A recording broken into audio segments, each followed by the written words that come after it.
Abandoned by Disney. Abandoned by Disney is a whole series of creepypastas surrounding Disney's alleged unexplained abandonment of certain resorts in the Bahamas and in the US. The Abandoned by Disney creepypasta was originally written by Slimebeast, a well-known internet horror writer who's created several viral creepypastas including Funny Mouth, I Hate You, and Lost Episodes. The Abandoned by Disney story basically goes that at some undefined point in the 2000s, Disney allegedly spent $30 million on a resort in the Bahamas called Treasure Island, which, according to the story, they supposedly later abandoned without a convincing reason. Based on the creepypasta, there was another resort that Disney abandoned under mysterious circumstances.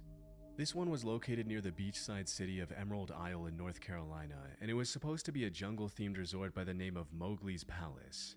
According to Slimebeast, the project was extremely controversial from the start, as Disney allegedly did some pretty sketchy stuff to acquire the land they required for the palace. Still, the creepypasta mentions that construction for Mowgli's Palace did end up getting completed and even started to receive tourists for a while before being unexplainably abandoned in some pretty murky circumstances. The author of the story then alleges that he ended up visiting the abandoned resort to take some pictures and see what he could find, and that's where the creepypasta gets pretty disturbing. Based on the story, the resort had pretty much been stripped bare and left to rot over the years. Most of the things that were big enough to take back from the resort had been stolen, leaving only desks, refrigerators, abandoned statues, other miscellaneous objects, and the buildings themselves to show for the once functional Mowgli's Palace. Allegedly, Disney had also released their exotic animals onto the grounds upon abandoning the resort, including the sharks they once kept in their aquarium and their 80-foot-long pythons, one of which supposedly slithered right in front of the creepypasta author, who initially assumed it was a statue. Disturbingly, the creepypasta mentions that dozens of walls, staircases, and objects lying around the resort had been spray-painted with the words "Abandoned by Disney," possibly by disgruntled employees who were fed up with Disney's sketchy doings.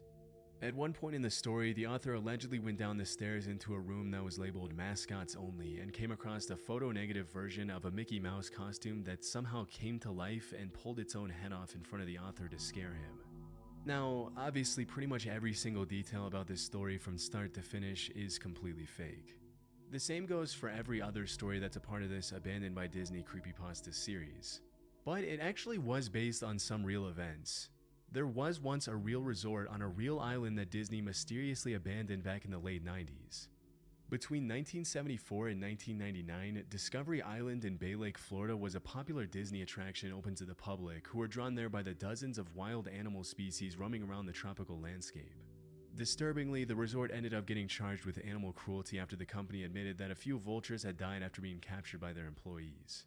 For unrelated, unspecified, and mysterious reasons, Disney Island was closed in 1999, and the name Discovery Island was passed on to one of the lands in Disney's Animal Kingdom. Since its closing, the island was pretty much left abandoned to rot under the elements, and over the years its structures have sustained major hurricane damage. Interestingly, as of 2024, all buildings and attractions of the original resort remain on the island, which gives it a pretty creepy and nostalgic vibe. Nowadays, the area is fully off limits to the public, but that hasn't stopped a few urban explorers from venturing out into the island and finding some pretty disturbing stuff. In 2004, urban explorer Shane Perez visited the island 5 years after its abandonment, swimming through 300 feet of freezing cold alligator-infested Florida lake water to reach Discovery Island and spend the night exploring the remains of the mysterious resort. Interestingly, during their visit, Shane and his friends discovered that several lights throughout the island were still somehow working.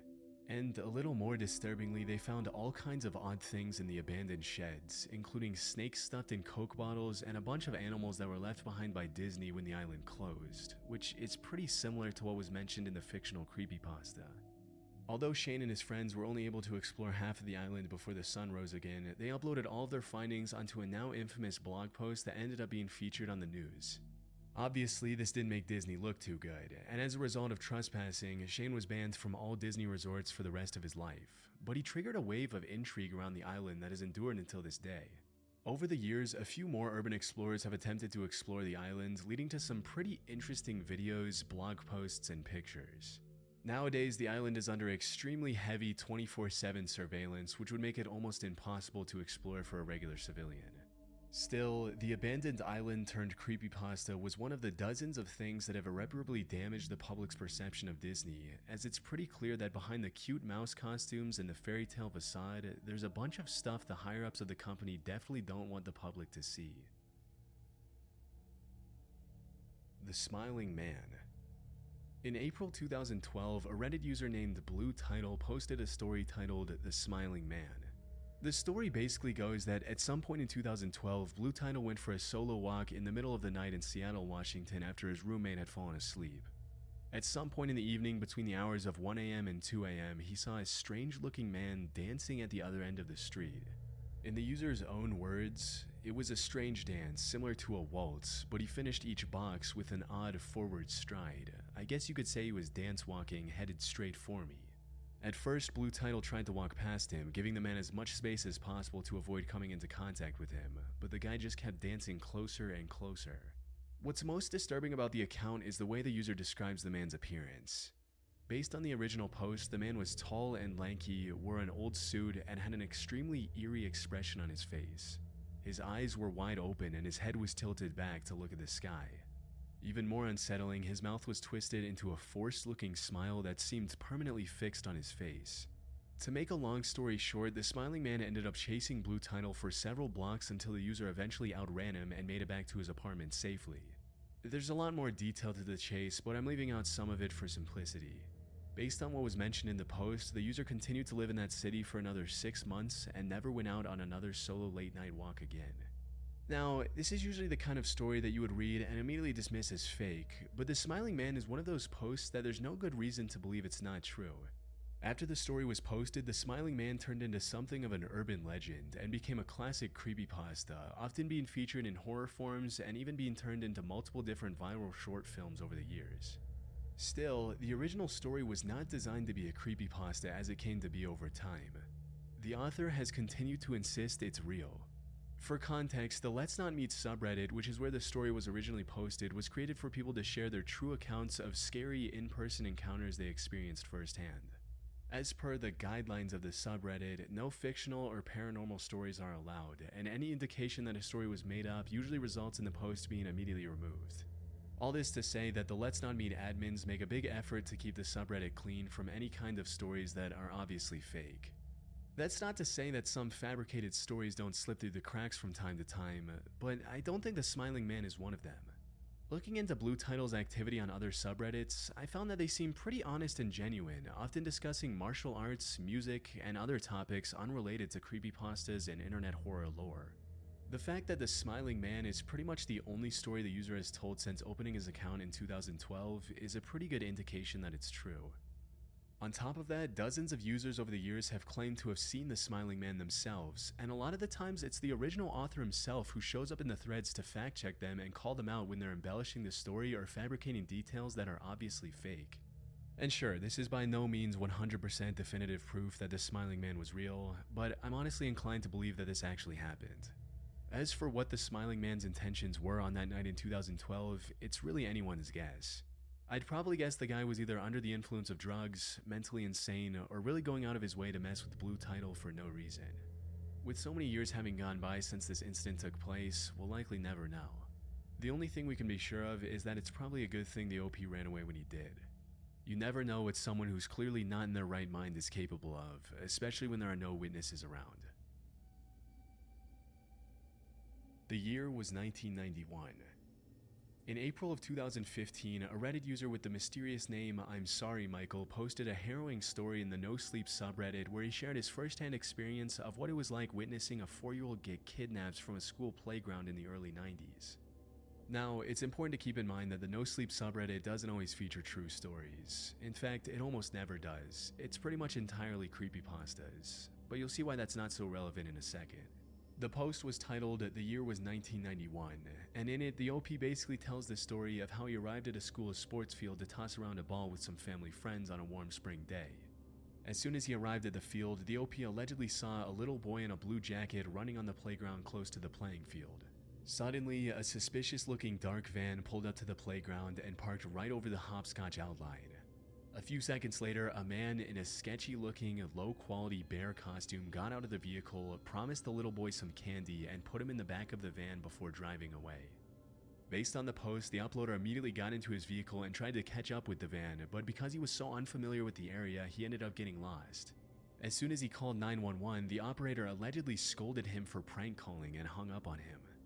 It wasn't until the next day that the OP supposedly saw in the news that a 4-year-old boy named Michael Donaghy had disappeared from a school playground the day before. Interestingly, through my research, I was able to find that Michael Donaghy was a real kid that had disappeared, and it really did take place on a school playground in 1991, which makes this Reddit post incredibly creepy. The real story goes that on March 24th, 1991, Crystal Donaghy, Michael's mother, was going to participate in a women's flag football practice at Blandshart Elementary School in Victoria, British Columbia. As soon as she arrived with her son at the school at around 12:30 p.m., Michael asked if he could go to the playground by himself. Immediately, Crystal felt that something wasn't right, but she let her son walk to the playground by himself under the condition that he had to stay there until his dad arrived at the school. Unfortunately, by the time his dad arrived, Michael was gone. A search was immediately launched, and Michael was officially declared a missing person. That day, the little boy had been wearing a blue hooded jacket, a Teenage Mutant Ninja Turtles t-shirt, rugby pants, and blue sneakers. But despite the massive search effort, which quickly became one of the largest police investigations in Canadian history, Michael was never seen again. Over the years, the cops have received over 11,000 tips on the disappearance, but none of them have led to anything significant. Strangely, even though there were dozens of people at the school field that day, there were no witnesses to Michael's disappearance. And the only thing that they could get out of a nearby passerby was that a man in his late 40s or early 50s with a brown van was seen near the playground around the time of the disappearance. Overall, a lot of the details from the official investigation match up perfectly with the Reddit post, but the majority of them were never confirmed by the cops. It's likely that the OP completely made the story up. But that doesn't change the fact that this is at least based on a real event that happened. Sadly, because the disappearance took place over 35 years ago, it's unlikely that Michael will ever be found at this point. The Alice Killings. The Alice Killings is a Japanese urban legend according to which from 1999 to 2005, a series of brutal, unexplainable murders took place in multiple different towns in Japan. Based on the legend, each victim's life was taken in a very different fashion, and the only thing that tied the murders together was the fact that a playing card was found near or on the victims' bodies when they were found by cops or passers-by. Disturbingly, the legend mentions that on the playing cards, the killer would write the name Alice in the victim's blood. For example, one of the victims was allegedly buried in a shallow grave with a Queen of Clubs marking its entrance. Another card with the King of Diamonds was found crammed into the hand of another victim at a bar. Over time, people started putting their own twists on the urban legend, turning it into a creepypasta and adding all kinds of details to the original story, as usually happens online.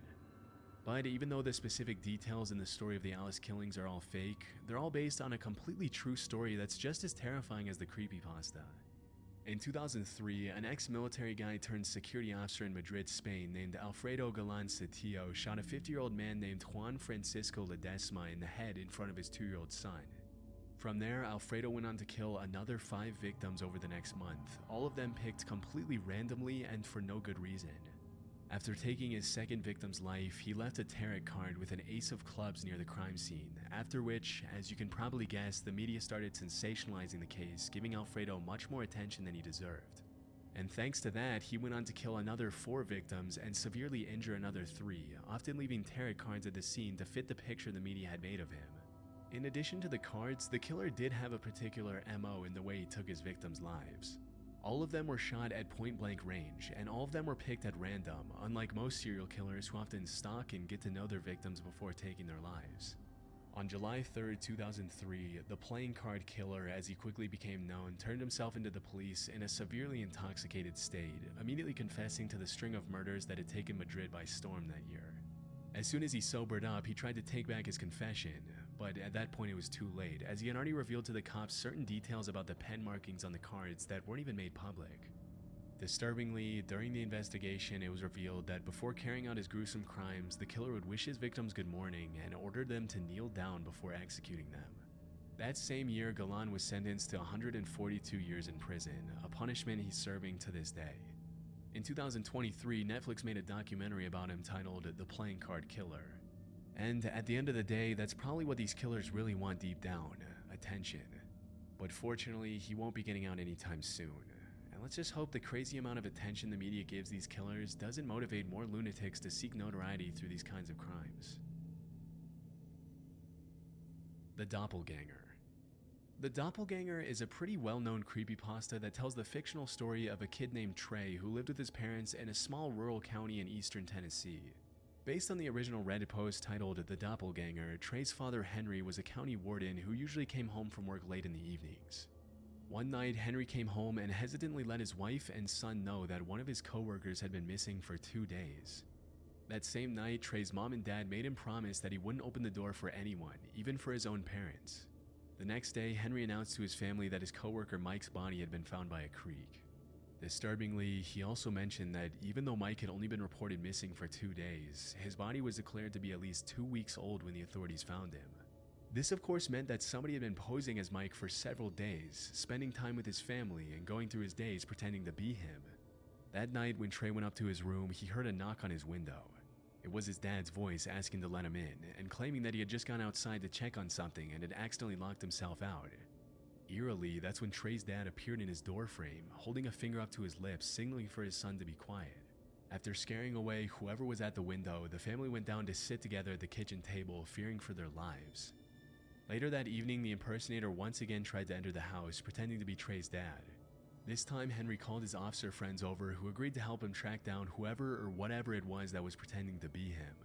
While his dad was out, Trey went up to his room to hide under the blankets, and when his dad came back, he scolded him and his mother for having left the front door unlocked. Still, the family went to sleep, and the next morning, Trey woke up to an overpowering smell coming from his parents' bedroom. He immediately realized his parents weren't home. Upon opening his parents' closet door, the body of a woman who looked just like his mother tumbled out and onto the floor. As soon as his parents got home, they made up a story to explain what had happened, softening some of the details so their son wouldn't end up even more traumatized. The creepypasta ends with Trey noticing that his dad's hair is a different shade of black than it usually was, leaving the story on a cliffhanger. Obviously, pretty much everything in the creepypasta is entirely made up. But the story itself was based on an illness called Capgras syndrome, which is a real psychiatric condition in which people end up convinced that their family members and other people close to them have been replaced by imposters or doppelgangers. Through my research, I found that people with Capgras syndrome often end up becoming aggressive and even violent with the loved ones they accuse of being imposters. And disturbingly, a pretty clear correlation has been found between Capgras syndrome and violent homicides within families. I also found that people with pre-existing neurological disorders such as Parkinson's disease, epilepsy, and stroke are more prone to developing Capgras syndrome, as well as people who suffer from schizophrenia and similar illnesses. One particular case that caught my attention involved a 24-year-old male veteran who turned himself into the police to confess that he had allegedly been violent with his girlfriend.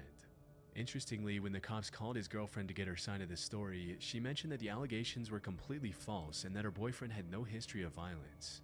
What followed was a pretty confusing series of events where the patient ended up revealing that he was convinced his entire family were imposters. Disturbingly, he claimed that his mother had been replaced by a government employee who had been sent to elicit a confession from him about his behavior while he was in the military. Apparently, the guy felt guilty about having taken naps during work hours and punching a wall during boot camp and was scared that his mother would find out about it. Even though the man claimed he had also been violent with his mother, she denied the allegations and assured the doctors that her son was not a violent person. Fortunately, after treatment the guy was okay, but I can't imagine how terrifying it must be both to wake up convinced that your family isn't really your family and to no longer be recognized by someone you love.